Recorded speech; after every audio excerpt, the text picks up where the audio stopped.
The recovery from Hurricane Helene is now a focus on the campaign trail, with former President Donald Trump criticizing the Biden administration and spreading falsehoods about the federal response. Our Lisa Desjardins has more on that and other controversies the Trump campaign is facing. Against the backdrop of a shattered furniture store, former President Trump stopped in hard-hit Valdosta, Georgia today, saying it was no time to campaign. As you know, our country is in the final weeks of a hard-fought national election. But in a time like this, when a crisis hits, when our fellow citizens cry out in need, none of that matters. We're not talking about politics now.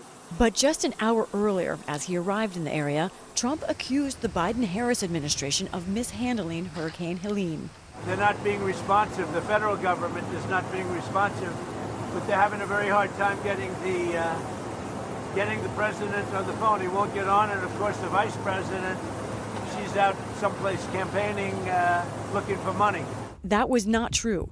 Georgia Governor Brian Kemp this morning thanked President Biden for calling him yesterday about the storm. He just said, hey, what do you need? He offered that if there's other things we need, just to call him directly, which I appreciate that. And as for the vice president, she actually cut short a campaign and fundraising trip, canceling events in Nevada to attend a hurricane briefing at FEMA headquarters in D.C. We will continue to do everything we can to help you recover and to help you rebuild, no matter how long it takes. As the hurricane reshapes the campaign trail this week, former President Trump is under fire for controversial comments made Sunday. At an event in Battleground, Pennsylvania, Trump used these words to propose a solution to crime. Now, if you had one really violent day, meaning police violence, Trump said police should be able to get rough. One rough hour, and I mean real rough, the word will get out and it will end immediately. End immediately. A spokesman for Trump said the comment was made in jest. This one day after he launched a direct attack on Harris's mental competence in a rally in Wisconsin. Joe Biden became mentally impaired. Kamala was born that way.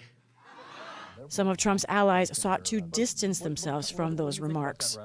I just think the better course to take is to prosecute the case that her policies are destroying the country. I think we should stick to the issues. As for Trump's running mate, Senator J.D. Vance, he spent Saturday in Pennsylvania for a town hall. So let's hope that we can take this country back and make our country better. The event made headlines for being organized by a right-wing evangelist who has said Harris was being guided by demonic forces and uses witchcraft.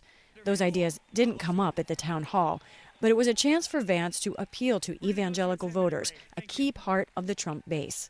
Tomorrow, Vance will be in the spotlight once again as he and Democratic vice presidential nominee Tim Walz will face off for their only debate. For the PBS NewsHour, I'm Lisa Desjardins.